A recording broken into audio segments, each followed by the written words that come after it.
de nous parler à nos cœurs ce matin. Pointe vers toi, Jésus. Je prie ça en ton nom. Amen. Alors, j'invite n'importe qui ne s'est pas encore fait baptiser, mais qui connaît Jésus-Christ comme son sauveur personnel, d'aller voir Olivier, d'aller voir Michel pour se faire baptiser. Et si tu ne connais pas encore Jésus-Christ comme ton sauveur personnel, encore une fois, ce matin, tu peux aussi aller voir ou bien Michel ou bien Olivier, parce qu'il y aura un cours sur la conversion, un cours qui montre ce que la Bible dit, comment être sauvé, comment connaître Jésus-Christ. Je me rappelle avoir emmené une collègue de travail à l'église, et c'était sa première fois à l'église, et elle avait trouvé quelque chose d'assez intéressant quand ça avait affaire avec les chrétiens. Elle disait, tu sais, il y a quelque chose avec les chrétiens que je trouve un peu particulier, étrange, mais aussi très bien. C'est que quand quelqu'un donne un témoignage, il parle vraiment des choses qui sont vraiment pas très bonnes dans sa vie. Et ils n'ont pas de problème à le dire devant tout le monde. J'ai dit, oui, c'est vrai. Elle dit, c'est particulier ça, parce que la majorité du temps, quand on a des choses qui ne sont pas très bonnes dans notre vie, on ne veut pas le dire à tout le monde. Mais vous, les chrétiens, ça a l'air que quand on rencontre Jésus, ces affaires-là, on n'a pas de problème à parler à d'autres. Et évidemment, elle a eu raison. Parce que, vous savez, quand quelqu'un goûte ce que Jésus-Christ donne, quand quelqu'un goûte vraiment la paix de Christ, la culpabilité est enlevée. La honte du péché est enlevée. À cause que c'est ça que Jésus-Christ, lui, il a pris sur la croix. Il a pris nos péchés, il a pris tout ce qui nous rend honteux, et c'est lui qui a payé à notre place. Quand on fait le cours de baptême, ou même de conversion, il y a une place qu'on arrive dans le cours où on dit, OK, c'est important d'écrire son témoignage. Eh boy. Et c'est là que souvent le monde va... Il y a deux réactions. Alors, une réaction, c'est j'ai pas de témoignage. J'ai rien à dire. Dieu n'a rien fait dans ma vie. OK? Après, l'autre réaction, c'est oui, OK, oui, j'ai un témoignage. Et on écrit un témoignage de comme 3-4 pages avec tous les détails. Où est-ce qu'ils font leur dire non, c'est pas important de mettre la couleur de tes bas que tu avais la journée où est-ce que tu es sauvé. Ah, vraiment deux extrêmes. Mais je comprends un peu les deux extrêmes. Un, c'est pas que Dieu n'a jamais rien fait dans leur vie, mais c'est qu'ils réalisent que, genre, bon, est-ce que j'ai une histoire à dire? Est-ce que je peux expliquer aux autres comment que Dieu, lui, il a agi dans ma vie? Et l'autre extrême, c'est que oui, Dieu a agi dans ma vie, alors moi, je veux dire à tout le monde tout ce qui s'est passé, afin qu'eux, ils puissent savoir que Christ est venu me sauver. Vous savez, quand quelqu'un donne un témoignage que Jésus-Christ l'a sauvé, il n'a pas de culpabilité. Il est plus coupable. Il est plus coupable pendant qu'il est en train de dire son témoignage et pour l'éternité. Et c'est ça qui donne ce genre de sérénité qu'on voit quand Christ rentre dans notre vie. Alors si vous n'êtes pas encore fait baptiser, si vous ne connaissez pas encore Jésus-Christ, encore une fois, je vous invite à aller voir. Vous pouvez même aussi venir me voir. Allez voir Michel, allez voir Olivier, venez me voir, un des anciens, ou même quelqu'un avec qui vous êtes venu aujourd'hui. Fait que toi, tu peux aussi goûter cette joie qu'on a en Christ. Nous finissons un mois de prière, parce que chaque dimanche, c'était dédié à la prière. Et on va faire comme un texte de transition. Aujourd'hui, on va être dans Hébreu. On retourne dans Hébreu. On va terminer Hébreu. On est dans Hébreu 9. On va terminer le livre d'Hébreu. Si vous n'avez pas encore écouté une des prédications, ils sont en ligne. Vous pouvez avoir les prédications de 1 à chapitre 8. Aujourd'hui, on va dans le chapitre 9. Alors, on a vu quelques prières déjà. On a vu la prière d'adoration, où est-ce qu'on prend tout notre temps pour adorer Dieu, se concentrer sur Dieu, se rappeler qui il est. On a vu des prières de reconnaissance, où est-ce qu'on prend le temps vraiment de se rappeler tout ce que Dieu est en train de faire dans notre vie, ce qu'il a fait et ce qu'il nous permet d'avoir chaque jour. On a aussi vu des prières de requête, où est-ce qu'on va vers Dieu. On a réalisé qu'on est dépendant. Tout ce qu'on a, tout ce qu'on peut faire, ça vient de lui. Et aussi, on a fait une prière de confession. Confession. Regardez quelques textes sur les prières de confession. C'est-à-dire, alors, si nous confessons nos péchés, il est fidèle et juste de nous les pardonner, nos péchés, ou de pardonner nos péchés, et nous purifier de toute injustice. Jacques 5,16 va dire, confessez donc vos péchés les uns aux autres et priez les uns pour les autres, afin que vous soyez guéris. La prière agissante du juste a une grande efficacité.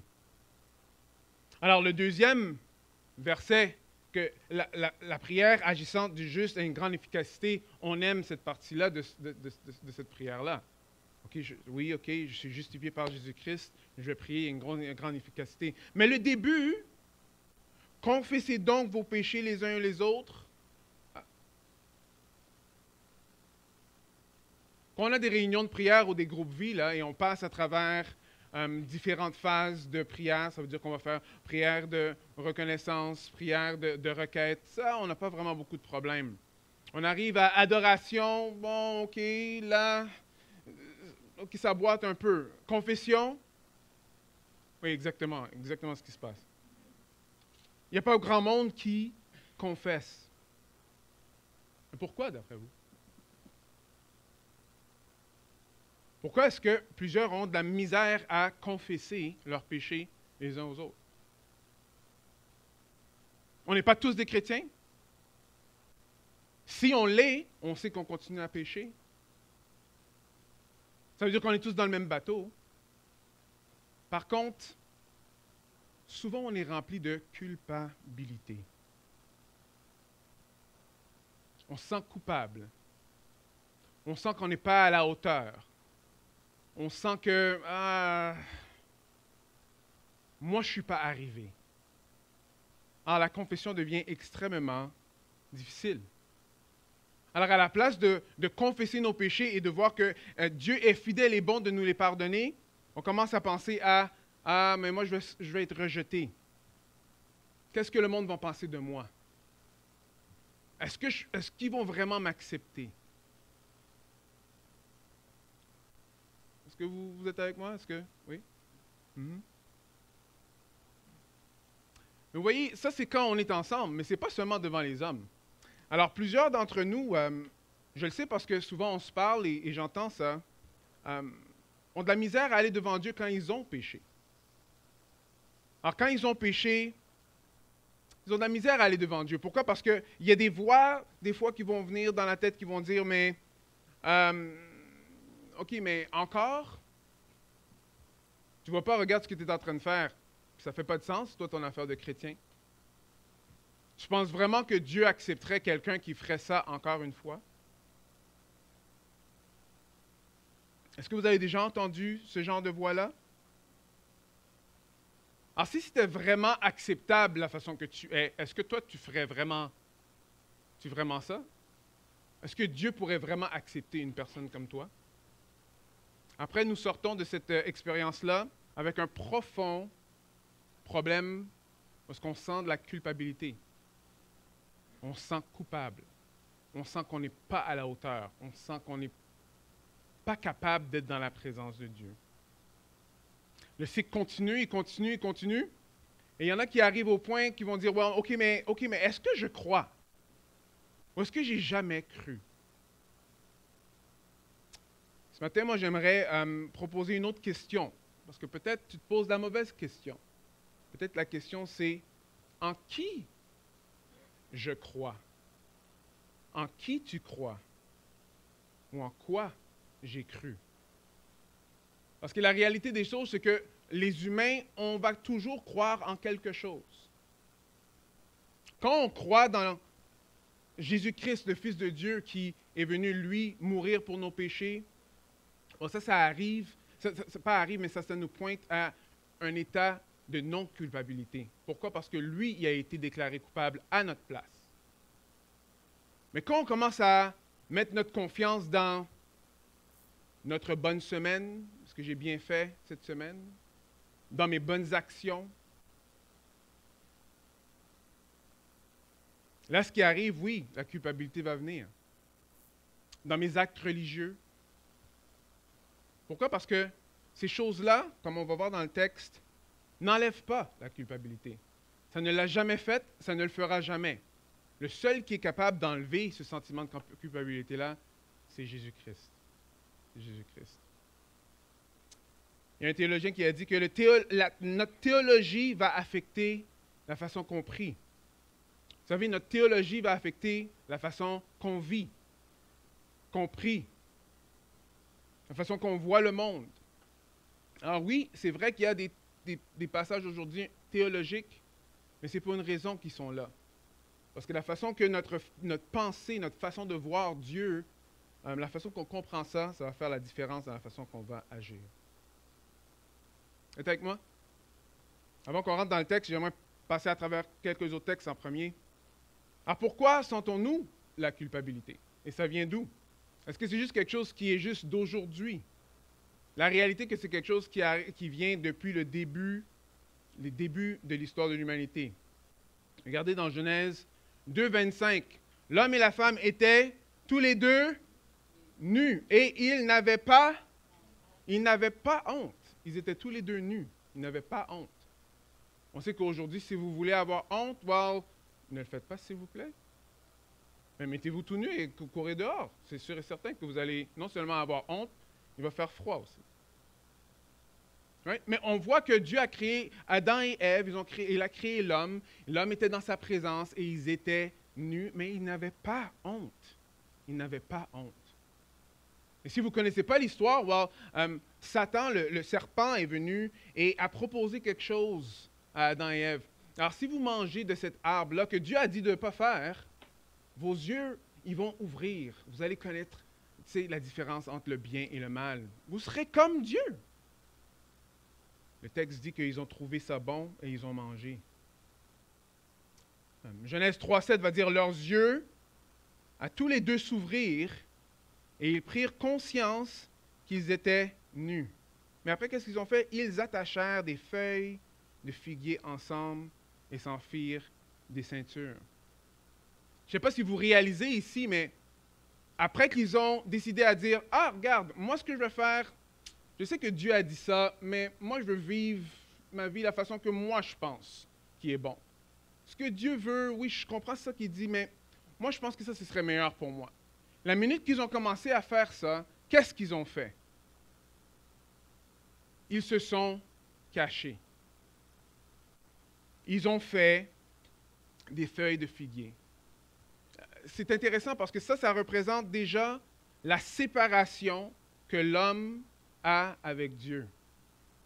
À cause du péché, il y a une séparation entre les hommes et Dieu.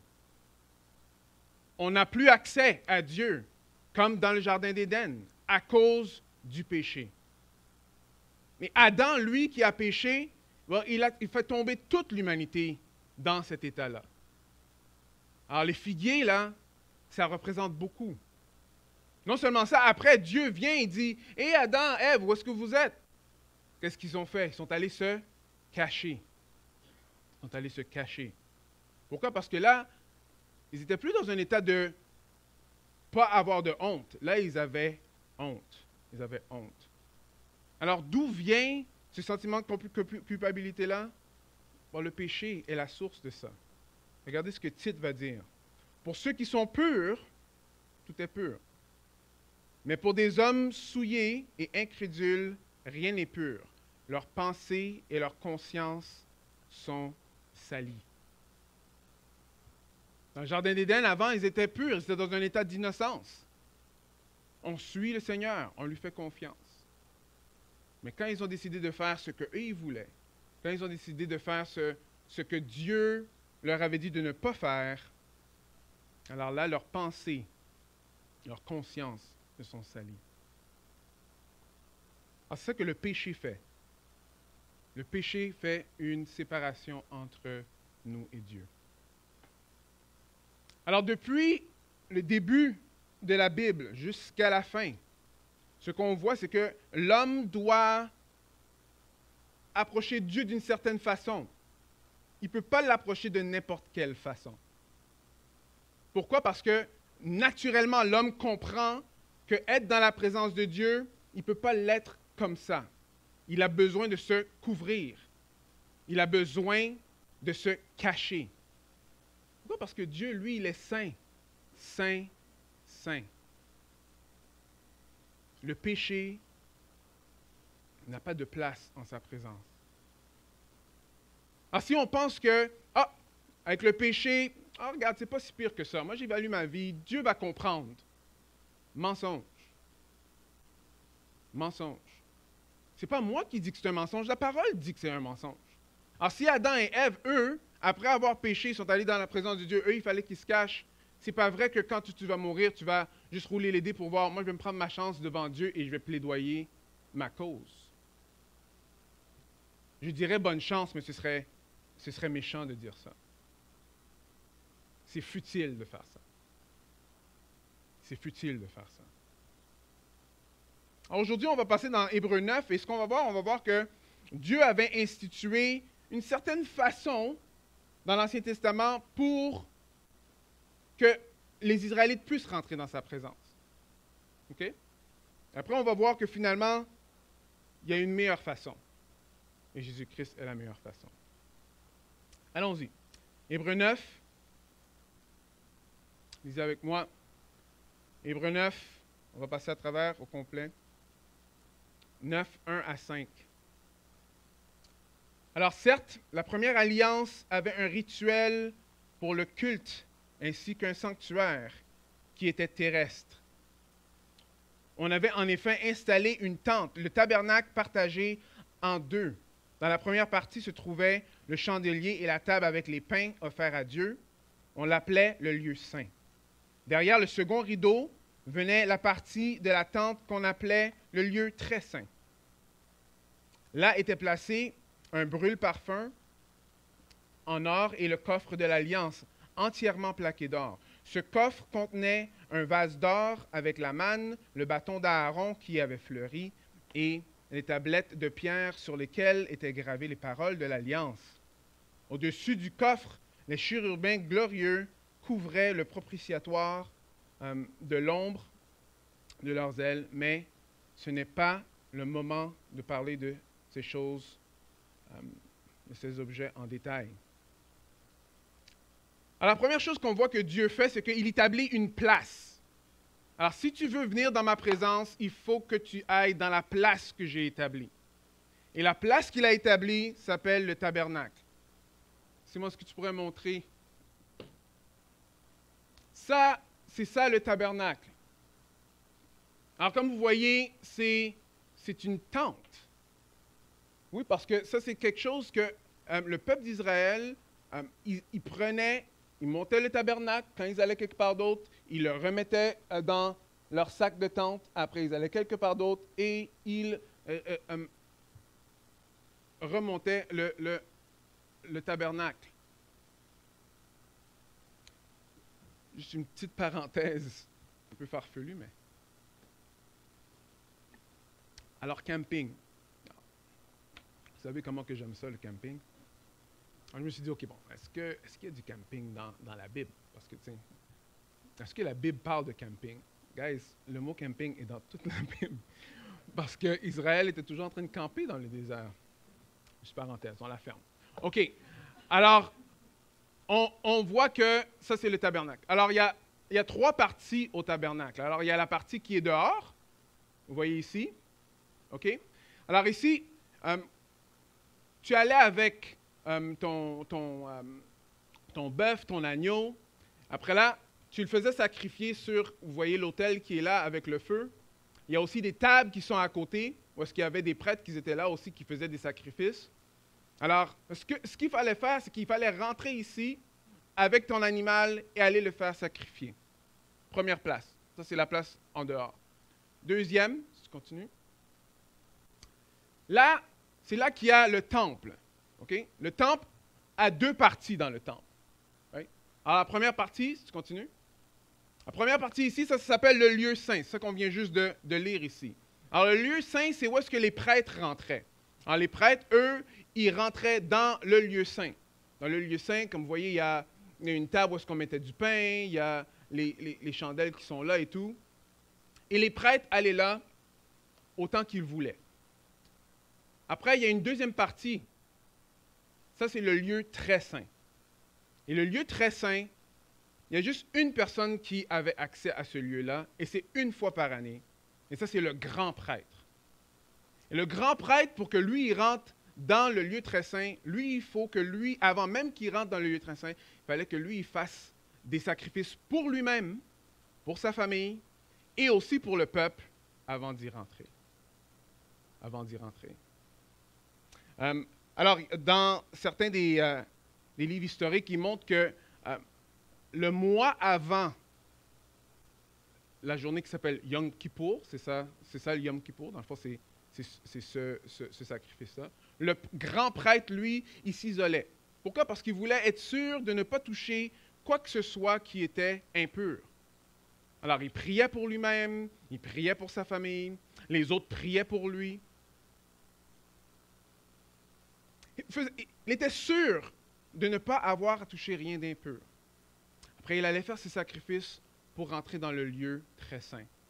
Une des choses qui était très claire, c'est que le lieu très saint, c'était où la présence de Dieu était. On continue. Une autre chose qui était dans le lieu très saint, c'est l'arche.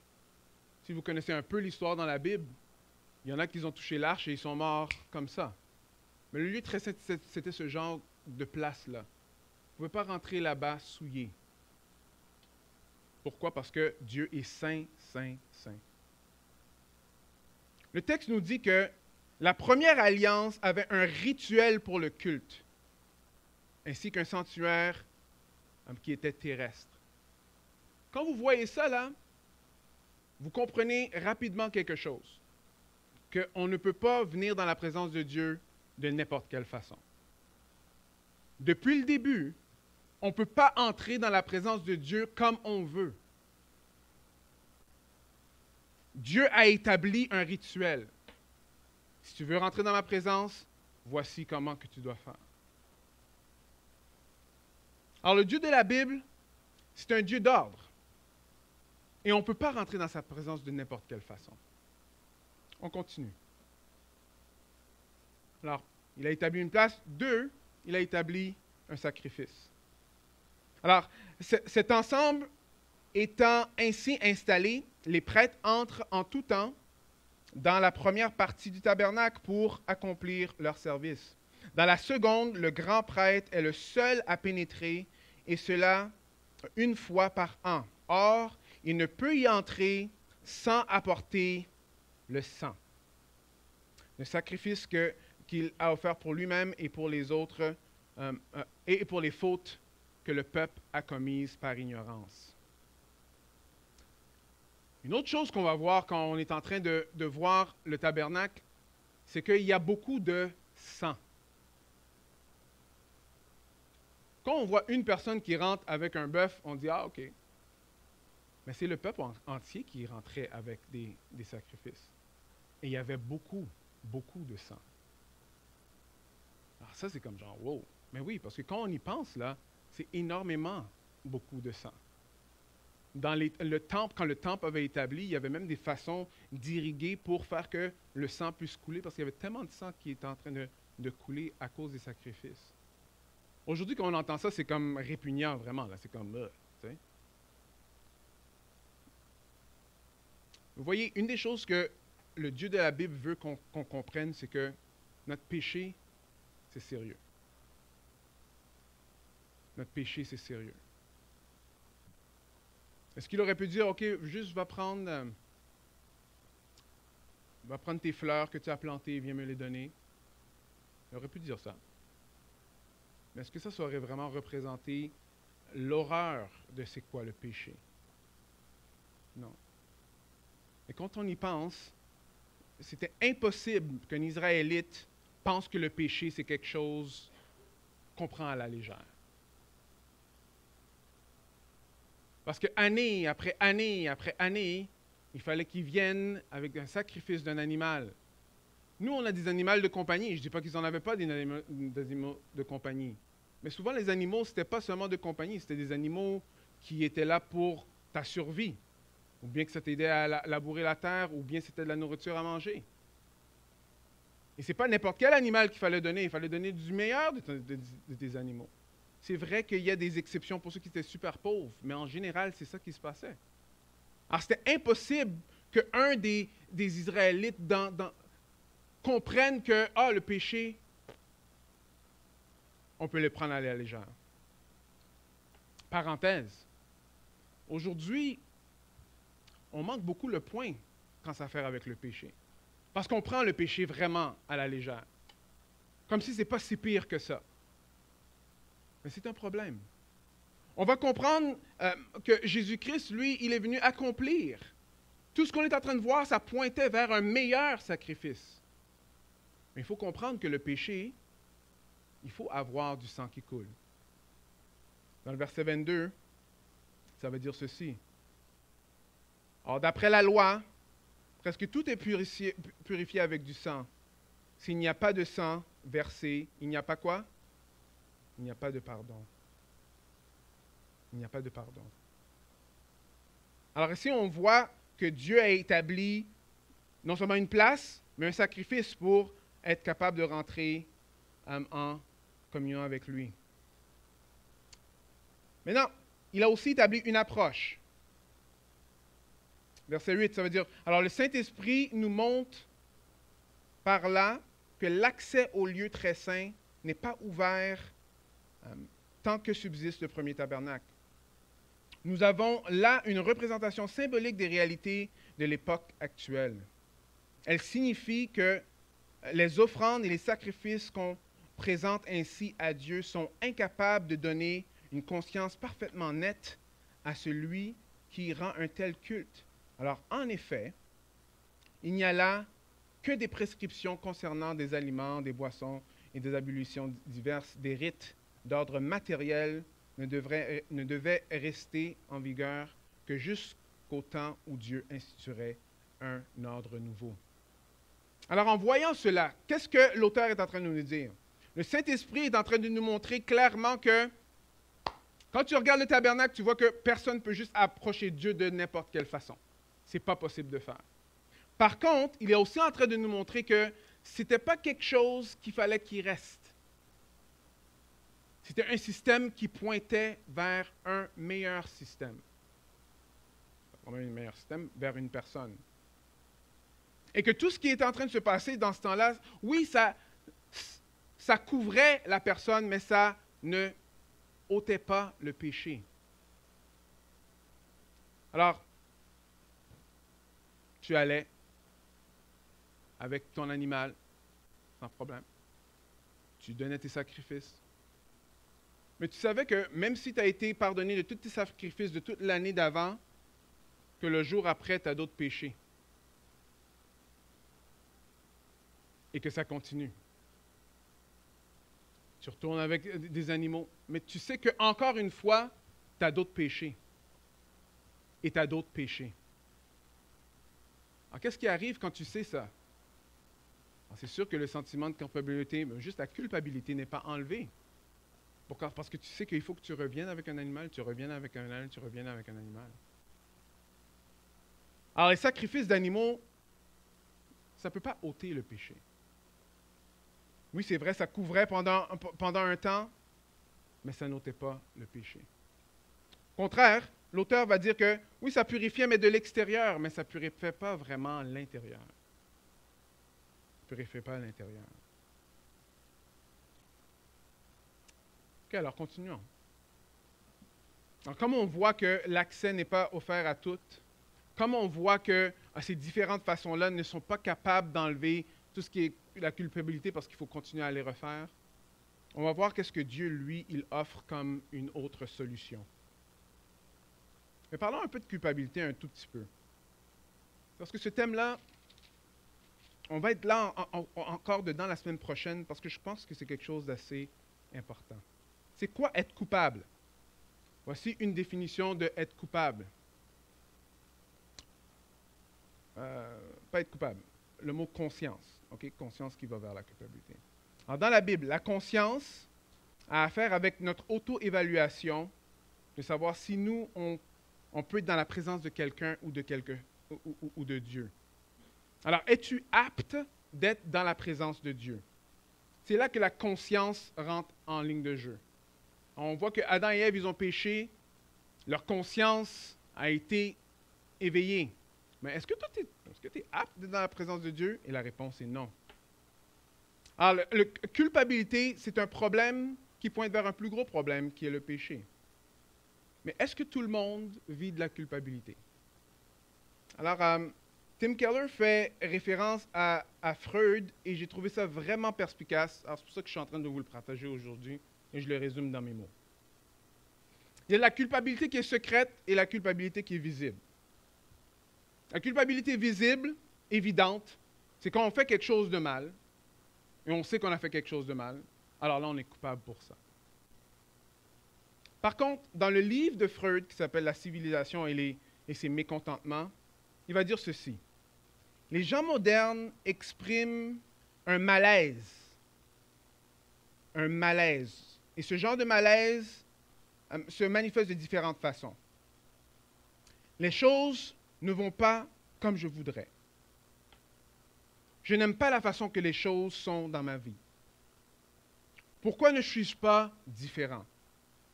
Pourquoi la vie n'est pas meilleure? Il dit que certaines personnes disent que ces genres de malaise-là viennent à cause de problèmes politiques. Ça, c'est un livre qui a été écrit en 1930. Okay? Il dit ceci. Alors, le problème, c'est que nous vivons dans une société oppressive. Nous devons faire quelque chose à ce sujet. Ou certaines personnes vont même penser ceci. Ah, ce sont mes parents, le problème. Ils ne m'ont pas aimé vraiment. Freud qui dit ça. Intéressant. Mais Freud dit que même si la plupart du temps, ce n'est pas quelque chose de conscient qui se passe, ce qui nous range vraiment, c'est la culpabilité. Il dit que c'est parfois très évident, mais la majorité du temps, c'est secret. Cela se manifeste comme une sorte de malaise à propos de nous-mêmes, comme je ne suis pas qui je devrais être. C'est beaucoup plus discret.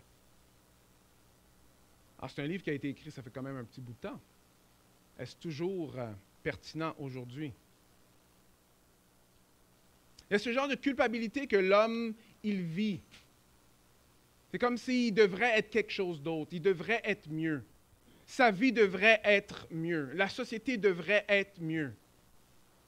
Il ne se sent pas correct avec lui-même.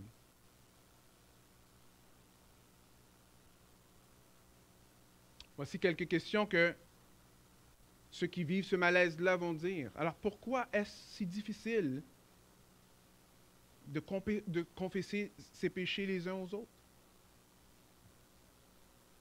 Pourquoi est-ce si impressionnant quand quelqu'un d'autre le fait? Pourquoi est-ce si dur de reprendre quelqu'un quand ils ont péché? Pourquoi est-ce si dur de se laisser reprendre? Devrais-tu être quelqu'un de meilleur? Devrais-tu avoir une meilleure vie, une meilleure église, une meilleure femme, un meilleur mari, ou avoir des meilleurs enfants? Vous voyez, ce sentiment de condamnation-là, lié directement avec le fait que, alors, si moi je ne suis pas bien dans ma peau, alors je vais essayer d'aller remplir ce vide-là par d'autres choses. Je ne suis pas bien dans ma peau, alors je ne peux pas aller reprendre quelqu'un. Si je ferais ça, qui suis-je de faire ça? Ou quand je me fais reprendre, peut-être la personne ne sait pas de quoi qu'elle parle. Alors, ce sentiment de condamnation-là qui est lié à la culpabilité, on voit que c'est quelque chose que même le monde séculier voit qui fait partie de l'humanité. Alors, OK. Une des choses que Freud va proposer, alors c'est là qu'on n'est pas d'accord avec lui, là. Il va proposer ceci. Même si tu sens que tu es coupable, tu n'es pas coupable. Alors juste crois que tu n'es pas coupable et ça va arranger le problème. Est-ce que ça fonctionne, ça? Si on sait qu'on a fait quelque chose de mal, alors pense-y. Tu étais en train de jouer avec ton frère quand il était plus jeune, et bon, la balle vient, et tu le pousses dans le dos, et lui il tombe, après là, sa bouche frappe le rocher, après là, il saigne. Et tout le long, tu vois que sa bouche est un peu déformée, et sa bouche reste déformée pour la vie. Est-ce que je suis coupable? Tu sais que tu es coupable, mais est-ce que tu peux juste dire, ah, non, c'est pas vrai, je ne suis pas vraiment coupable? Est-ce qu'on peut juste faire ça? La réalité, c'est qu'il n'y a personne qui peut vraiment faire ça. Si on est vraiment coupable, on va le savoir qu'on est vraiment coupable. Pensez-y, de l'autre côté. Si c'est vous qui a été poussé, right? Et que l'autre personne dit, ah non, moi je ne suis pas coupable. Est-ce qu'on peut vraiment accepter ce genre de monde-là? Non, parce que ce n'est pas juste. Alors c'est ça la réalité de la culpabilité. C'est que tant et aussi longtemps que la culpabilité n'a pas été satisfaite, on va dealer avec. Allons voir un peu la solution que l'auteur aux Hébreux nous montre. Hébreux 9, 11 et 12. Or, le Christ est venu en tant que grand prêtre pour nous procurer les biens qu'il nous a désormais acquis. Il a traversé le tabernacle, le plus grand et le plus parfait que le sanctuaire terrestre. Un tabernacle qui n'a pas été construit par des mains humaines, c'est-à-dire qui n'appartient pas à ce monde créé. Il a pénétré une fois pour toutes dans le sanctuaire et il a offert non le sang de bouc et de veau, mais son propre sang. Il nous a ainsi acquis le salut. Alors ici, on voit une place, mais la place est différente. Alors, on voit qu'ici, qu'il y a une place où est-ce que le grand prêtre doit rentrer, le vrai Saint des Saints. Alors, quand on avait vu le tabernacle pointait juste aux réalités qui étaient célestes. C'est une façon terrestre de pointer de ce qui se passe vraiment célestement. Alors, il y a une place où il y a le Saint des Saints, une place où que Dieu est. Mais ce n'est pas fait par une tente. Ce n'est pas un tabernacle que tu mets quand tu vas faire du camping dans le désert, là. Non, c'est dans la présence de Dieu. Et ici, ce que le texte est en train de nous dire, c'est en dire que Christ est venu en tant que, quoi? Grand prêtre. Il est venu en tant que grand prêtre et il est rentré dans le vrai Saint des Saints, qui est dans la présence de Dieu. Alors, il y a une place. Alors, pour que nous, on puisse interagir avec Dieu aujourd'hui, il faut qu'on soit capable de interagir avec ce Saint des Saints-là, le vrai, pas le tabernacle qui était dans le temps. C'était juste pour pointer. Maintenant, qu'est-ce qu'il fallait amener? Il fallait amener un sacrifice. Alors, écoutez bien. Alors, il est entré une fois pour toutes dans le lieu très saint. Non pas avec le sang de bouc et de jeunes taureaux, mais avec quoi? Son propre sang. Il a ainsi obtenu un rachat éternel. En effet, le sang des boucs et des taureaux, ainsi que les cendres d'une vache dont on asperge ceux qui sont souillés, les rendent saints en leur procurant une pureté rituelle, juste rituelle. Si tel est le cas, le sang de Christ, qui s'est offert lui-même à Dieu par l'Esprit éternel comme une victime sans défaut, purifiera d'autant plus votre quoi? Conscience des œuvres mortes, afin que vous serviez le Dieu vivant. Alors ici, qu'est-ce qu'on voit? On voit que Jésus-Christ, lui, il est venu avec un sacrifice. Mais ce n'était pas un sacrifice d'animal. Il est venu le sacrifice avec son propre sang. Lui-même. Sa mort violente, qui a été le sacrifice, afin que n'importe qui met sa confiance en Christ a accès au sein des saints. Maintenant, pourquoi est-ce que le sang de Jésus-Christ est tellement important? Pourquoi sa mort est si importante? C'est parce que Jésus-Christ n'est pas seulement un simple homme. Il est aussi Dieu. Un homme peut-être pourrait mourir pour un autre homme. Peut-être. Mais un homme ne peut pas mourir pour tous les humains. de l'humanité. Il fallait un sacrifice éternel. Et Jésus-Christ, qui était 100% homme, 100% Dieu, il est mort à ta place. Il est mort à ma place. Mais quand on entend ici le sang de Christ, faites attention parce que je vois que plusieurs ont une fausse façon de voir c'est quoi le sang de Christ. Quand ici on dit que Jésus-Christ, lui, il est venu avec son sang. Alors le sang de Christ qu'il a offert lui-même à Dieu. Est-ce que ça veut dire que Jésus, lui, il a pris un peu du sang qui était sur la croix pour venir offrir à Dieu le Père? Est-ce que c'est ça qui s'est passé?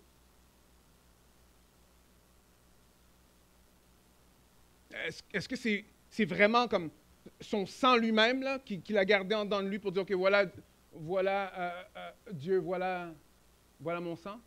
Non, c'est pas ça qui est en train de se passer. Mais je vais juste vous lire une prière que j'ai entendue. Écoutez bien, OK?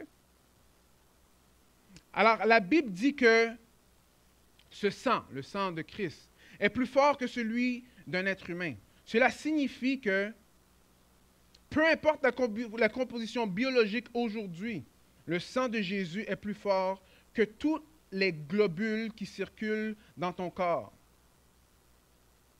Si ceux-ci ne sont plus capables d'assurer ta défense immunitaire, alors le sang de Jésus est suffisamment puissant pour véhiculer la vie dans ton corps afin d'accorder la guérison, la force et la vitalité à la pleine santé. Le crois-tu? Je ne sais pas de quelle maladie tu souffres, mais j'invoque le sang de Jésus sur ton corps à cet instant et je prophétise la guérison sur ta vie au nom de Jésus. Sois guéri de toute maladie de sang et d'os au nom de Jésus. Le sang de Jésus peut modifier la constitution génétique, détruire toute racine de maladie dans tes gènes et de te guérir de toute maladie héréditaire au nom puissant de Jésus. Qu'est-ce que vous pensez de cette prière-là? Prière très commune. Pourquoi? Parce qu'on voit le sang de Jésus comme quelque chose de magique. C'est comme si on avait du sang de Jésus aujourd'hui, on pourrait prendre le sang de Jésus et juste le mettre sur nous, après tout d'un coup, tout va être correct. Est-ce que c'est ça que le texte est en train de dire? Non. C'est intéressant que le sang de Jésus, vous savez comment que le sang de Jésus est arrivé? C'est qu'il est mort sur la croix, right? Oui? Les personnes qu'il a guéries avant, est-ce que c'était parce qu'il a coupé son sang pour qu'eux soient guéris? Vous comprenez un peu la logique qui ne fonctionne pas? Où est-ce qu'on prend ces genres d'images-là? Ça peut être de plusieurs différentes places. Parce qu'il y a différentes façons de voir le sang. Le sang est utilisé dans beaucoup de différentes cultures, beaucoup de différentes religions pour faire certaines choses. Mes frères et sœurs et amis, faites attention. Ce n'est pas ça que la Bible est en train de dire. Ici, quand on parle du sang de Jésus, on parle de sa mort violente sur la croix. C'est la mort de Christ. C'est la mort de Christ qui fait en sorte que nous, on a accès à la vie éternelle.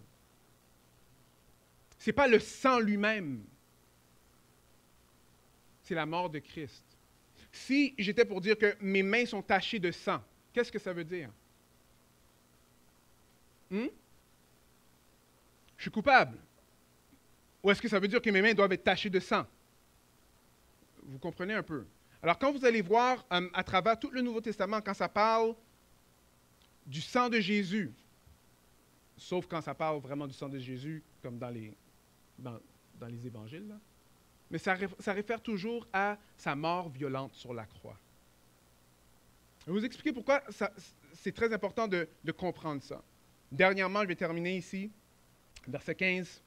Alors voilà pourquoi il est le médiateur d'une alliance nouvelle, afin que ceux qui sont appelés reçoivent l'héritage éternel de Dieu, que Dieu leur avait promis, car, c'est bien, une mort est intervenue pour libérer de leur culpabilité les hommes qui avaient péché sous ma première alliance. Alors qu'est-ce qu'on voit ici? C'est la mort de Christ. Vous voyez ici? C'est ça que le texte dit. La mort de Christ a intervenu pour libérer de leur culpabilité les hommes qui avaient péché. Pourquoi est-ce que le sacrifice de Christ nous libère de culpabilité? Parce que c'est une fois pour toutes. Christ, quand il est mort, tous ceux qui mettent leur confiance en lui, vos péchés sont pardonnés, passés, présents et futurs. Ou bien, comme on va voir la semaine prochaine, ça veut dire que Jésus-Christ doit mourir sur la croix à chaque fois qu'on fait des péchés. Ça n'a aucun sens. Bon, ça fait le même sens que ce qui était avant. On retourne toujours avec des animaux pour sacrifier. Mais ce n'est pas ça que le texte dit. Gloire à Dieu, ce n'est pas ça que le texte dit. Alors, une raison pourquoi on peut être libéré de la culpabilité, c'est parce que c'est Jésus-Christ, lui, qui est mort à notre place. Il prend toute notre culpabilité. Tous nos péchés, c'est lui qui les prend à notre place. C'est pour ça qu'on l'adore. Dieu, quand lui, il nous regarde comme saints, irréprochables. Il y a beaucoup de saints qui ont de la misère à prier ça. Mais on ne devrait pas avoir de la misère à prier ça. Une chose que j'entends souvent, c'est « Alors, comment ça va avec la vie avec Dieu? »« Ah, mais moi, j'essaye d'être chrétien le plus possible. » Je comprends le sentiment. Je comprends. La vie chrétienne n'est pas facile. Mais il y a quelque chose de fondamentalement faux dans ça.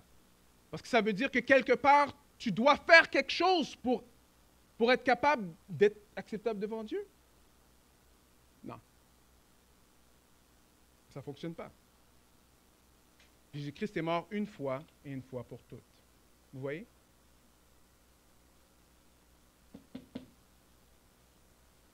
Il est le grand prêtre. Il est le grand prêtre.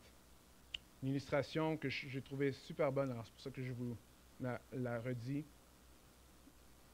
C'est la différence entre Simon et Judas. Judas a trahi Jésus, n'est-ce pas? Simon a renié Jésus. Oui. Quoi la différence? Regardez ce que Luc 22, 31, 32 dit. Ah. Simon, Satan vous a réclamé pour vous passer au crible comme le blé. Mais moi, j'ai prié pour toi, afin que ta foi ne disparaisse pas, et toi, quand tu seras revenu à moi, affermis tes frères. J'ai trouvé ça vraiment perspicace de voir ça. Jésus-Christ a prié pour Pierre. Il a intercédé. Il est son grand prêtre. Il a intercédé pour lui. Jésus-Christ, en ce moment, il est dans la présence du Père. Il est le médiateur. On sait qu'on ne peut pas approcher Dieu de n'importe quelle façon. On l'a vu. Alors Dieu a envoyé son Fils. On a passé 4 semaines en prière, mais il faut comprendre que si on n'a pas notre foi dans les bonnes choses, on n'a pas vraiment accès au sein des saints. La seule façon d'avoir accès au sein des saints, c'est par le médiateur qui a été donné, par le grand prêtre qui a été donné. Et son nom, c'est Jésus. Amen.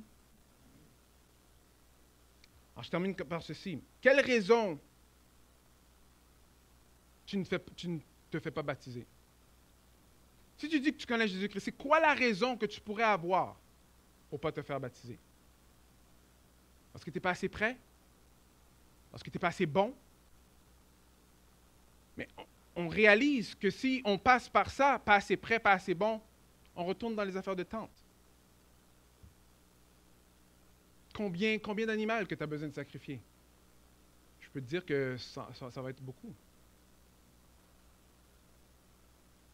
Si tu ne connais pas Jésus-Christ comme ton sauveur personnel ce matin, pourquoi? Parce que tu dois clarifier des choses dans ta vie, il faut que j'arrange des affaires dans ma vie. Si tu rentres dans ça, tu retournes encore dans les affaires de temps. Il faudra que tu nettoies pas mal, beaucoup.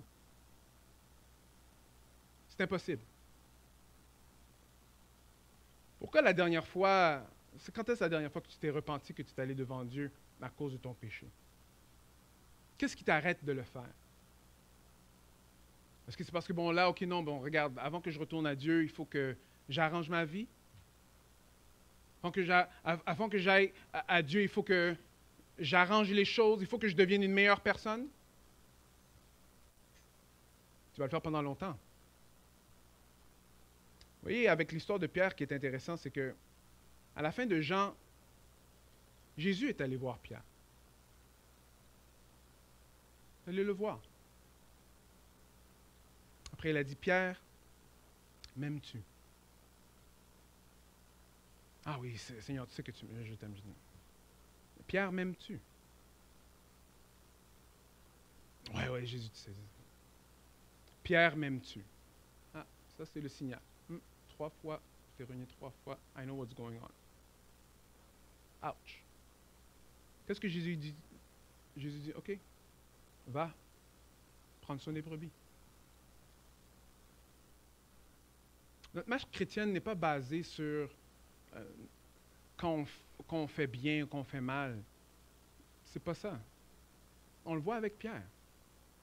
Jésus nous demande de l'aimer, de le faire confiance. C'est lui le médiateur. Sans lui, il n'y a pas de pardon de péché. On sait que ce n'est pas assez avec les animaux. Alors, si ce n'est pas assez avec les animaux, qu'est-ce qu'il faut faire? Il y a juste une personne qui a été donnée pour que nous, on puisse accéder à Dieu. Et c'est Jésus-Christ. C'est Jésus-Christ. Alors, si régulièrement, tu es toujours en train de sentir sentiment de culpabilité, je ne suis pas assez bon, je devrais être, je devrais si, avec le sacrifice de Jésus, tu peux mettre tout ça au silence. C'est Jésus-Christ qui a payé pour moi. C'est à cause de son sacrifice que moi je suis acceptable devant Dieu. Pas à cause que j'ai bien fait la semaine passée ou que j'ai mal fait la semaine passée. Est-ce que vous voyez un peu? Vous voyez comment que ça transforme la façon qu'on va vivre? Parce que là, ça doit transformer nos prières. Ça doit transformer la façon qu'on est un envers l'autre. Ça doit transformer notre transparence. Parce que sachant que nous, on peut être transparent à cause de ce que Christ a fait pour nous, ça change la donne. On peut être honnête un envers l'autre. On peut prendre la réprimande de un. On peut aller même reprendre un autre. Pas parce qu'on est les meilleurs et tout, non. C'est parce qu'on veut que la personne s'attache à Christ. On n'est pas meilleurs l'un de l'autre. Ça change la façon que nous, on peut même être ensemble. Vous êtes avec moi? Alors, la semaine prochaine, on va être encore dans l'idée de la culpabilité. On va aller jusqu'à la fin de 10-18. Pourquoi? Parce que c'est quelque chose qui, veut pas, nous touche tous. Ça me touche, ça vous touche. J'aimerais terminer par un mot de prière pour nous aider à vraiment faire confiance